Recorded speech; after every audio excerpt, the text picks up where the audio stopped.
the premise of this panel is that there's something that business can learn from government on being agile, particularly as it relates to digital. There may be some small quarters of this country, indeed this room, that are a bit skeptical about the idea that the government can be agile or that it can teach anything to business. So what can you say, Aneesh? You were, the first chief technology officer in the White House. Can you give us some point of evidence that, in fact, big government is becoming, let's say, a dinosaur that can dance? A dinosaur that can dance. Well, let me begin with some humility. I don't know if we would label this session with such hubris to say that we have solved all these problems. I think Mikey and I will probably have stories that there's a long way to go. But I will make this observation. We had, for many, many years, a gap that was only growing in the pace of change that we saw in the private sector and the pace of change that was happening in the public sector. And frankly, the president said, we got to close that gap. And the core idea could have been, well, maybe in a generation we'll replace all of our IT systems and we'll be better. Or we could just start with the obvious point, which is this is not a problem government alone is meant to solve. If we opened up the data in government, it might unleash others that could bring life out of the information so that the agile response you're describing may not be taking the form of the government becoming agile as an end delivery, but is enabling that to happen. So give me an example. Here's a simple example. Right now, we have, all of us in our phones, we have some kind of a weather app, I presume. You have a method by which you consume weather information. And you might consider this to be a vibrant, competitive, entrepreneurial market. It's a $5 billion industry. All of those apps share a common data set that's made publicly available for free by the Commerce Department, the National Oceanic and Atmospheric Administration. And that concept of opening up raw data and allowing entrepreneurs and innovators to solve that last mile is a key formula in how the governments become more agile. So literally, as we speak, we can now open up all this information about the healthcare delivery system. So if you're managing risk, you can now consume that information and help doctors and nurses and patients navigate the system and make smarter choices. And so those kinds of those products and services don't come because the government built them a decade from now. It's because the private sector is now able to more quickly access that information and bring it to life. And that public-private interface, that handoff, is what is at the heart of this agile government story. How much of that, obviously there's a philosophical aspect to this. A lot of governments around the world want to hoard data. Just to be honest, as do a lot of companies, right? Companies like to hoard data. The global movement towards open innovation models often ends up with challenges. I've been at Silicon Valley companies trying to do open innovation where I talk to the people actually involved. Even though the CEO says we're all about open innovation, when the guys actually try to do it, they say, the lawyers say, oh, no. You've corrupted the IP working with people on the outside. Don't do that again. And so even in the corporate sector, this is an issue. So it's a big step forward, what you're describing. How much of this is about convening power as opposed to actually acting? And how much of it is different government branches or agencies are actually going beyond just opening the kimono?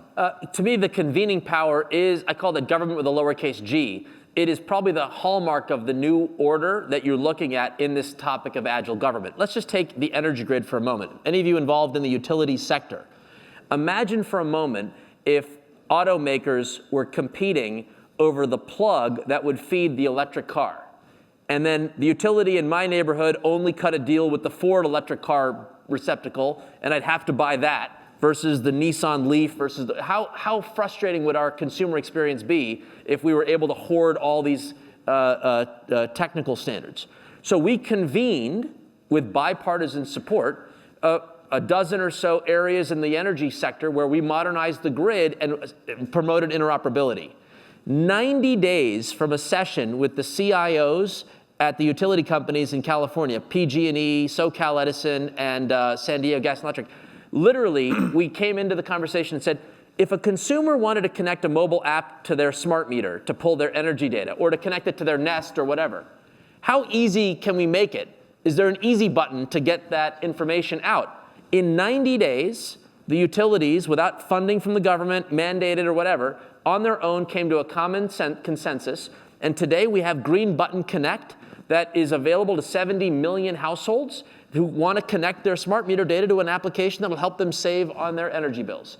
And that kind of convening power brings together the public and private sectors in new ways. And if you're thinking digital and you're in a regulated sector, this may be an important part of your strategy. Not the only part, but at least one part to think about how to leverage the convening power of government.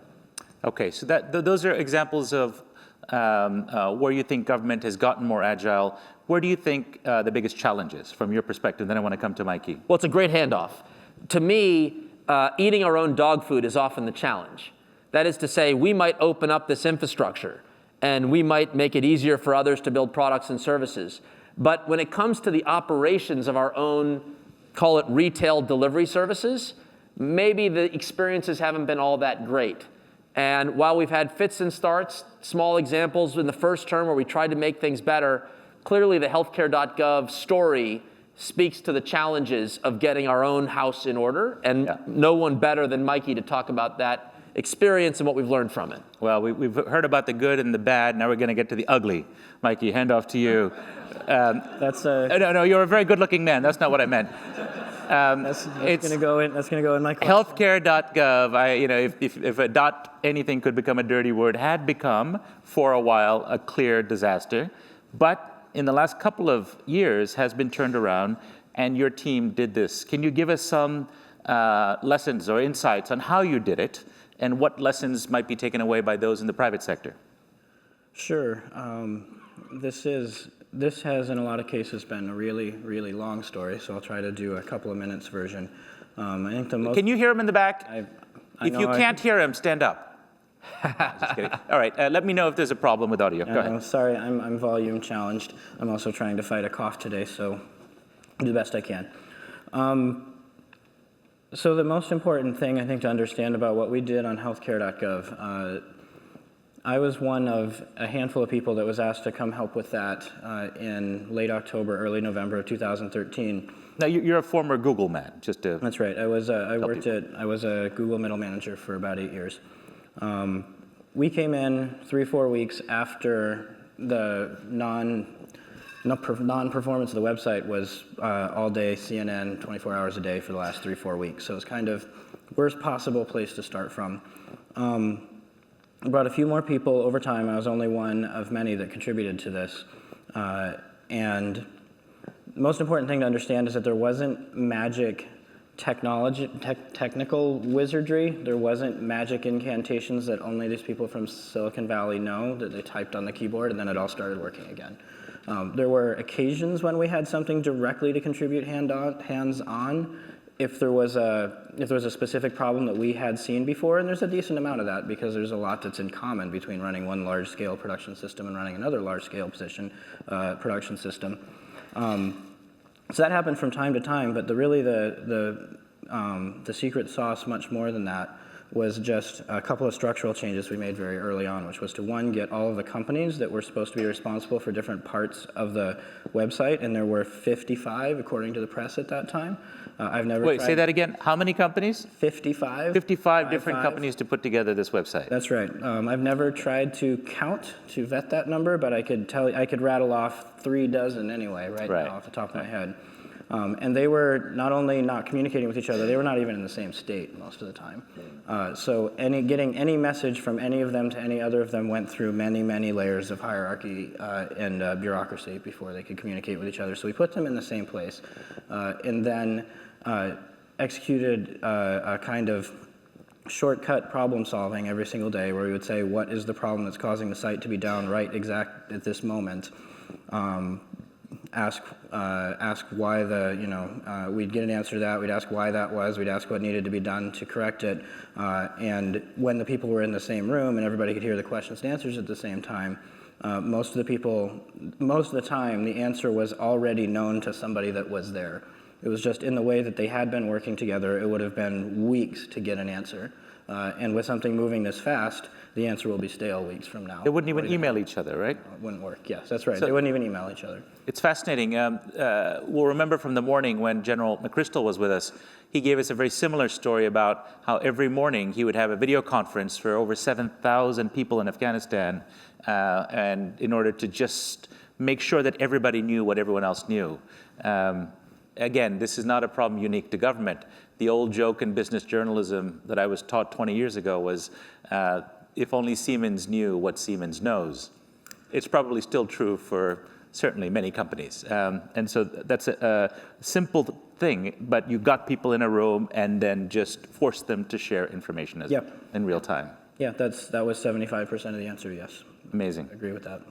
And what about the special Google Magic Dust? You know, that's why they brought you in from Silicon Valley. Well, honestly, it was more of a magic feather than magic dust. If you mentioned kids a minute ago, so maybe you know the Dumbo illusion. But if not, the magic feather isn't magic at all. It's just because the person has it, everybody believes that they can do what needs to be done. And having the outsider perspective and the outside resume, and having wildly inflated, honestly, expectations set by the press at the outset of that effort. I say we now because now I'm part of the administration. At the time, I was just an outsider, and it was insane. It was terrifying anyway to me. Some of the messaging early on, which was, "Don't worry, these outsiders, they know what they're doing. They're going to fix it. Everything's going to be fine."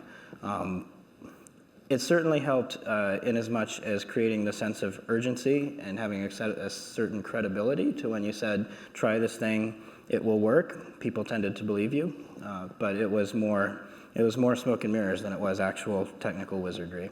My metaphors are like all over the place, but you know what I mean.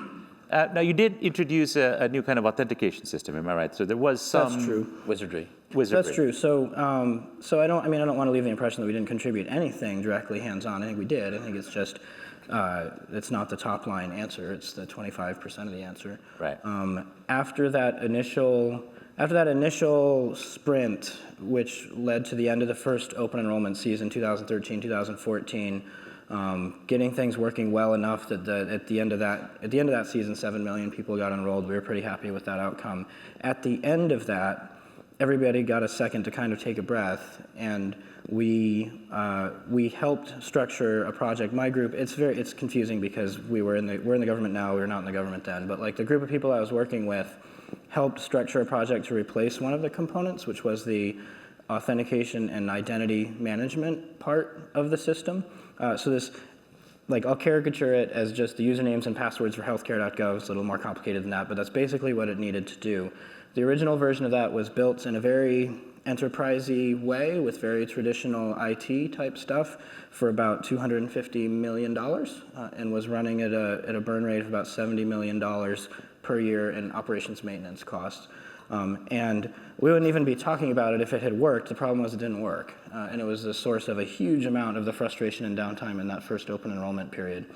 So over the course of the next year, about 4 or 6 people built a replacement in about 4 to 6 months at a cost of $2 to $4 million approximately, which we transitioned onto in the spring of 2015, if I've got my dates right.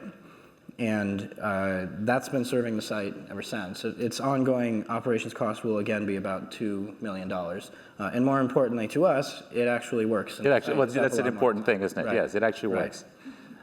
So, I mean, this is a very happy tale. Obviously, started off started off rough. But if we were to distill the lessons so we can learn from this, maybe Aneesh, you can help us with this. For sure. What do you take away from this, other than don't let government do anything involving IT, technology, or the internet ever? Not the worst idea I've heard. Right. Then, other than that, what can we learn from this? I took 3 lessons from it, and I had left the administration at the time this particular challenge hit. It obviously gut punched all of us who were part of the team. Lesson number 1, the internet is a different scale than an enterprise. And I do think when we think of what were the sort of technical aspects of this. The big headline for me on the technical side was just the distinction between how to operate at an internet scale as opposed to operating in the enterprise. And I think for every company that I've ever spoken to since and during that time, they were always caught in this, same conundrum. Is our digital presence something that's just an extension of our enterprise, or do we want to build for something that can actually truly meet the needs and be a part of this increasingly connected economy? But the latter two are the more important lessons, and that's outside of the technology. One is accountability and execution matter, right? If you look at the DNA of the team Mikey was a part of, Jeff Zients, who'd been a very successful CEO, probably among the best managers in the public or private sector. It was the advisory board. He hired me fresh out of graduate school, so I knew him from the 90s. Jeff was among the key folks. I mean, he didn't know code if it hit him in the face, but he would know management. Right. And I think bringing an excellence and execution focus, whether it's an IT project or a supply chain redesign, management matters, execution matters. And so there's some very clear lessons that cross government or the private sector, and I think that comes from this for sure. But then I think the third one is there's a bit of a hubris, which is, it's just IT, they'll sort it out. If you were to ask 90% of the people who report to the president that are on the policy side of the equation,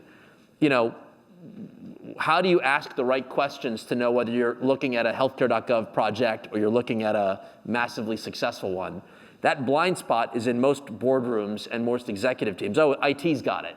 Right. And I think really the third lesson here is acknowledge the blind spot and really find a way to ensure that you've got a rigorous method for evaluating this effort. I will say that in the first term, while we were there, projects of this sort, we would put through a rigorous governance program. We called them tech stats, where we brought all the policymakers in the room and the engineers, and we got everyone to speak the same language as to whether this project is on or off track. And we would kill projects that were not really meeting the needs long before these disasters would hit. So I think these are the three takeaways for anyone else in the audience on technology, on governance, and this notion of making sure that you've got, to some degree, a focus on execution. Well, particularly the point about making sure that leadership is keeping its finger on the pulse of what's happening. We see certainly in the corporate sector with the cybersecurity and the hacks of major corporations, Fortune 100 companies, that there were warning signs, there were red lights flashing, but unfortunately not on the CEO's dashboard. It was handled at a different level. So we've seen that this is an issue that's not just happened in government. There are companies that can do better on making sure to keep a I'll make this observation. Yeah. Cybersecurity is a phenomenal point on this issue. If you went to IT today and said there are blinking red lights, what do we do? It's a bottomless pit. You could write unlimited checks and not really have the outcome you need, which is a more secure framework. One of the important roles, the convening role of government, NIST. NIST is like Switzerland. NIST is the agency, it's the National Institute of Standards and Technology. It's like the agency that tries to, it's in the turn of the century, 1900, got the fire hoses talking to the equipment so that you could have interoperable, fire teams, that type of problem that was solved back at that time. Today, they're convening the public, private, academic stakeholders to say, what is the right way of measuring the health of our cybersecurity systems? And we don't have a collective view about what it is. So unless you know what you're measuring, you could be the CEO and say, I don't want to have that crisis, but do I double the budget, triple? How do I know? And I think that is where, if you don't benefit from the public sector convening to that level, you're going to lack access to that kind of benchmarking so that you know what you're doing. And I personally believe that's an example. You'd want the public sector. And who championed this? A Republican senator named John Thune, right? This is bipartisan stuff. This is not like big government versus little. It's convening and collaboration on areas where we might collectively benefit.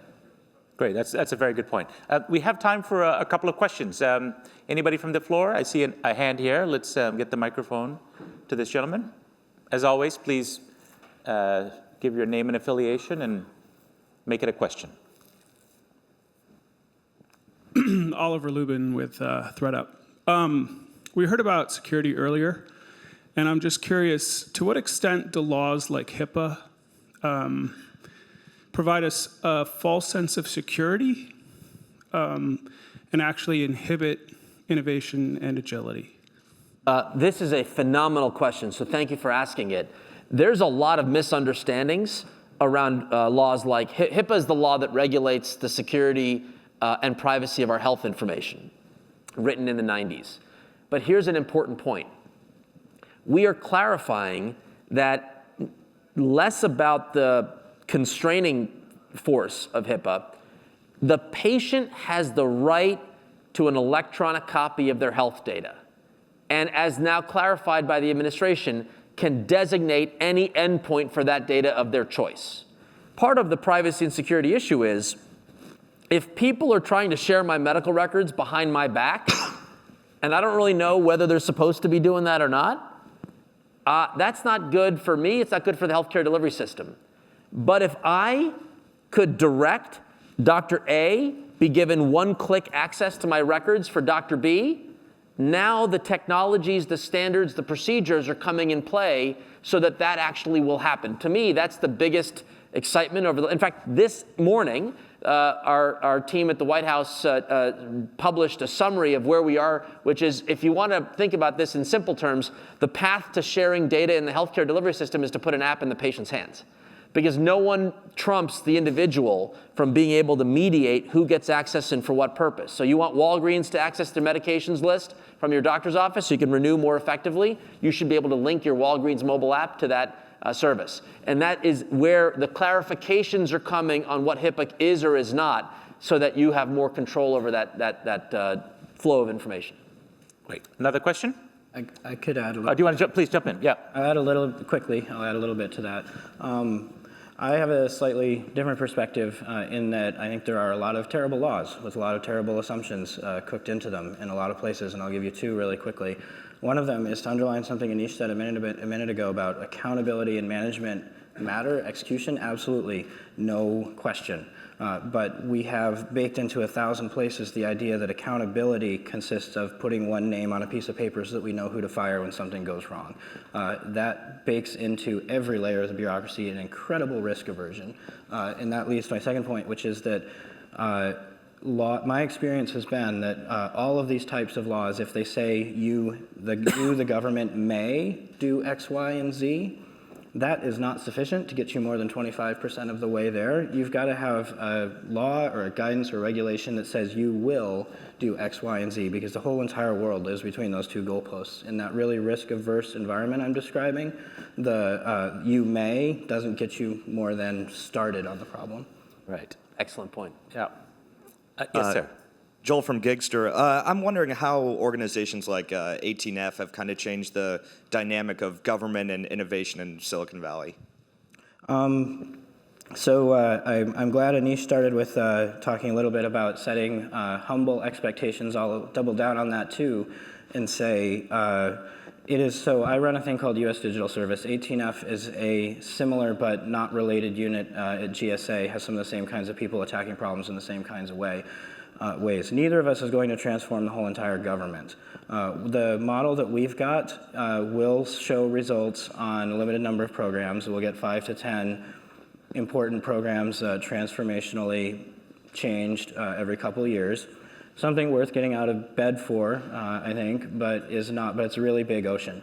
And if we want to make a dent in the really big problem, you really want to transform the whole entire government, we've got to go after the procurement system and the set of incentives and that risk-averse culture that I was describing a second ago. Those are the things that got to be changed if you want to raise all boats. We have a question from our conference app. The Obama administration was remarkably open with data at first, example, EPA real-time radiation fallout data from Fukushima, but that data has now been taken down. Now Obama administration seems more closed-fisted with data in general. Did the White House learn a lesson from its early openness? So either of you, who feels like taking this on? I want to protect Mikey on this to clarify. This is a phenomenal question. There are really two different questions embedded in here. The first is, data that is legally available to the public is by default now available in bulk download and increasingly by open API. So in fact, if you looked objectively, more data sets are API enabled than ever before. The train has left the station. There's bipartisan support for the idea that says data that is publicly available shall be available in a form that can be machine readable and reusable, right? There's been no wavering. That's going like this. I think the second half of the question is this notion of closed-fistedness. This comes down to now more press articles are being written about policy judgments, what should be made available, and what is or is not deemed to be classified, and freedom of information requests of the press. That's not a change. We have had perennial policy debates about what should be made publicly available. This issue of a data set coming down, that may be just some kind of an IT snafu that I don't imagine there was a policy decision to take physically down something, so that's worth looking into. But conceptually, where there's this debate happening, it's about where is the policy framework for this, and has Congress made any mandates or rules to that effect? So if I were in the audience right now and I was in a regulated sector of the economy, I might ask myself the question, when I'm lobbying in Washington for something, that could be a new law, that could be some regulation, a third piece might be, what data sets do I wish be made open that should be in machine readable form because they're going to make us more successful? That's very much into the DNA of the agencies. In fact, the health department has a whole team called demand-driven open data. You can go right to the team and say, I'd like this data set in machine readable form, and they'll make it. And one small example, and then if he wants to comment, then we go. One of the most frustrating experiences as a consumer shopping for health insurance is being able to find the health plans where your doctor is in the network. Today, you have to go to each insurance company's website, open the PDF file, like find on page 98 the name of your doctor, whether they're in their network, and then use that to go shopping. That's annoying. Well, that became a huge priority. So Mikey's team went and figured out a way to get machine-readable provider directories from the health plans. And what became obvious was the quality of the data at those directories wasn't all that great. So we're shining light on relatively junky data, but it's creating a culture now where that information is going to be made available because machines are going to be using it, so you could search for folks that only have plans with my doctor in the network. If you have a word or two, yeah. Final word, Mikey? Sure. I don't honestly know that exact example of a piece of data that used to be open and now is not. I don't mind saying that a lesson we have learned is that open data has a lot of great benefits a lot of the time. I definitely do believe it is a thing worth doing. It also it has to be maintained. Like if you do one push and push something out once, it'll be good for a little while, but then if you don't build the infrastructure behind the scenes to keep it continually refreshed and up to date, then you won't get that example you were talking about a minute ago of weather apps actually depending on the NOAA weather. Like, if that data feed just stopped working for weeks at a time, people would have to find something else. Amen. So it does come with a maintenance cost. Very good. I'll give you the last word. Very illuminating. I hope people, I saw a lot of heads nodding and notes being scribbled, so I think we've learned some useful things, and you've given us some food for thought. Please give my speakers Thank you, everybody. a nice round of applause. Thank you, gentlemen. Thanks, Aneesh, Mikey. Thanks a lot.